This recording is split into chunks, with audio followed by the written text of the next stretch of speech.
পাকিস্তানের একজন বিখ্যাত আলেম পাকিস্তানের ভয়াবহ অবস্থার কথা বলতেছিলেন। তখন তিনি বললেন একটা কথা, যে আল্লাহ তাআলা যে নিয়ামত দিছে, তুমি সেই নিয়ামত ভোগ করছো, নিয়ামত পাইছো।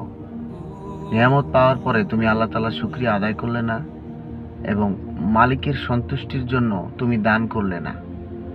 তাহলে আল্লাহ তাআলা তোমার এই সম্পদ, এই সমস্ত নিয়ামত আল্লাহ তাআলা ছিনিয়ে নিবেন এবং ভয়ঙ্কর আযাবে তোমাকে ধাবিত করবেন। আসলে মূল কথা হচ্ছে যে পাকিস্তানে ভয়াবহ বন্যায় অনেক ব্যবসায়ীদের অনেক ক্ষয়ক্ষতি হয়েছে, আর মানুষের অনেক ক্ষতি হয়েছে, অনেক মানুষ মারা গেছে।